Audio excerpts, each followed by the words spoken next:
All right, so Congress is pushing this bill called H.R. 38, and if it passes, your carry permit would work no matter what state you roll into. Honestly, that could be the biggest shift we've seen in gun rights in a long damn time. What's up?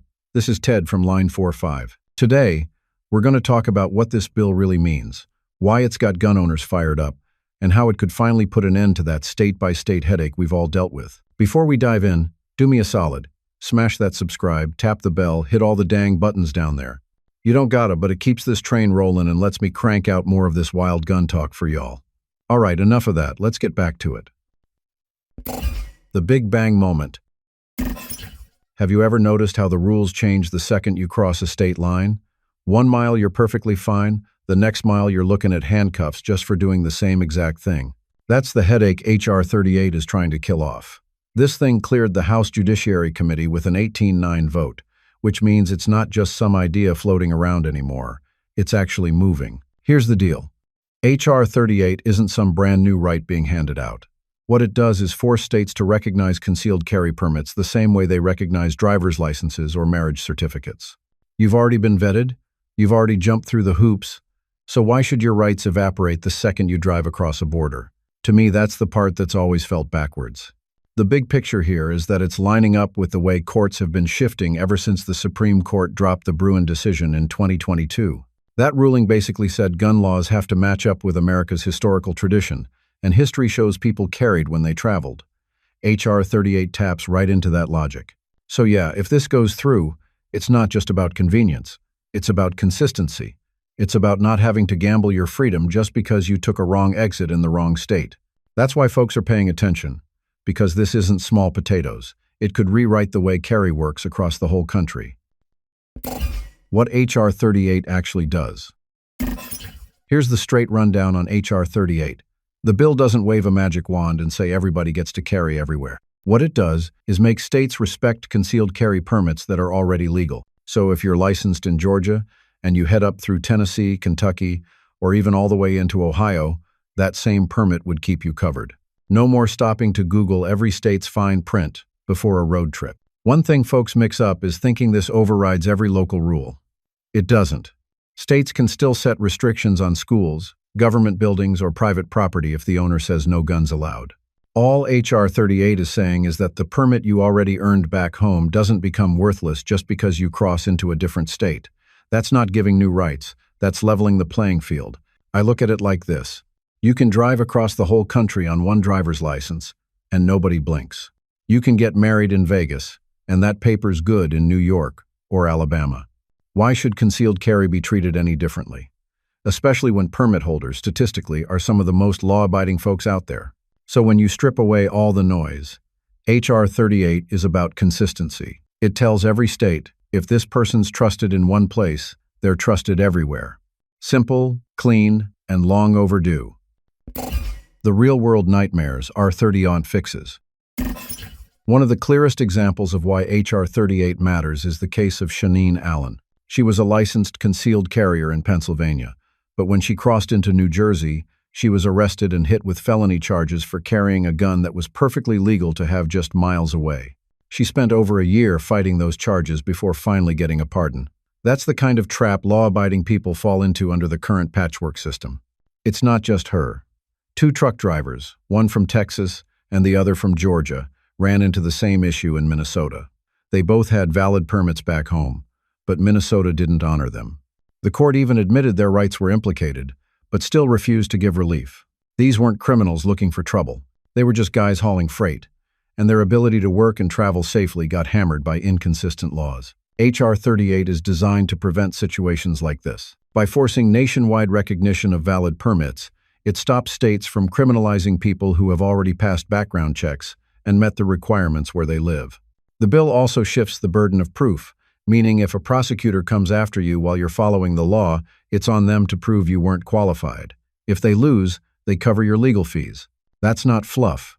That's a direct fix to real-world cases where the system flat-out failed law-abiding citizens.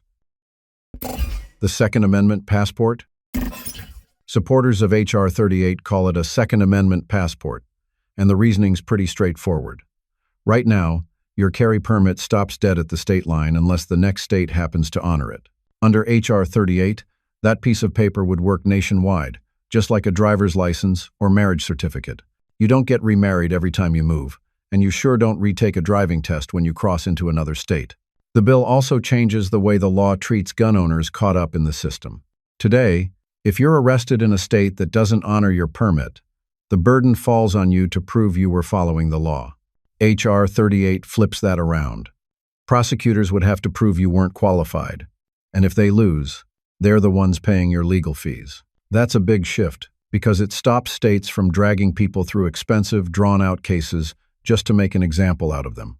Another point worth noting: permit holders are statistically one of the most law-abiding groups in the country. Studies out of Florida and Texas show that carry permit revocations are incredibly rare, often less than 1%. That means the folks impacted most by reciprocity aren't problem cases. They're regular people who did the background checks, took the classes, and are just trying to stay legal wherever they go. H.R. 38 recognizes that reality and gives those people the consistency they've been missing for decades. The pushback. The loudest pushback on H.R. 38 comes from the states' rights crowd. Their argument is pretty simple. Each state should decide for itself who gets to carry, and under what conditions. They'll say reciprocity is federal overreach, that Washington has no business telling California or New York to honor a permit from Texas or Alabama. On paper, it sounds like a classic states' rights fight. But here's the thing. Constitutional rights aren't supposed to disappear when you cross a state line. Free speech doesn't. Marriage licenses don't. Driver's licenses don't. The Second Amendment is no different. That's where the courts have been leaning, especially after the Supreme Court's Bruen decision in 2022. In Bruen, the justices laid it out. Any modern gun restriction has to match up with America's historical tradition. And historically, travelers carried. People didn't have to check a patchwork of laws every time they moved between colonies or states. That's the precedent backing H.R. 38. Opponents also raise public safety alarms, but the numbers just don't back them up. Data from states with long-standing reciprocity agreements show permit holders commit crimes at rates far lower than the general population. Florida, with millions of permits issued, has revocation rates that are a fraction of a percent. These aren't the folks filling up prison beds. So yeah, states' rights sound good in a debate, but when the practical effect is turning law-abiding carriers into criminals for crossing an invisible line, it's hard to argue that's justice. H.R. 38 is meant to fix exactly that. The political chess game.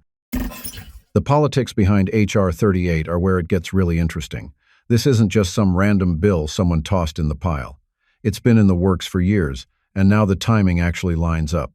24 state attorneys general have already sent a joint letter backing it, basically saying if someone's trusted to carry in one state, they should be trusted everywhere. That kind of multi-state pressure gives the bill serious weight. In the House, H.R. 38 cleared the Judiciary Committee on an 18-9 vote, which tells you the GOP majority is all in. Republicans see this as a cornerstone piece of their long-term 2 amperes strategy, something that locks in gun rights federally instead of letting blue states chip away. On the flip side, Democrats and gun control groups are digging their heels in. Groups like Everytown and Giffords are already calling it dangerous, warning that it would force states like New Jersey or California to accept permits from states with looser standards. Here's where the chessboard really matters. The House probably has the numbers to move it forward. The Senate's the tighter fight. You'd need 60 votes to avoid a filibuster, unless it's tied into some must-pass legislation. And even if it clears both chambers, you've got President Biden, who has already signaled opposition to nationwide reciprocity. A veto would send it back to square one unless supporters can muster the 2/3 majority to override, which is a tall order. So, while H.R. 38 looks strong on paper, the reality is it's going to be a dogfight in the Senate and the White House. What happens if it passes?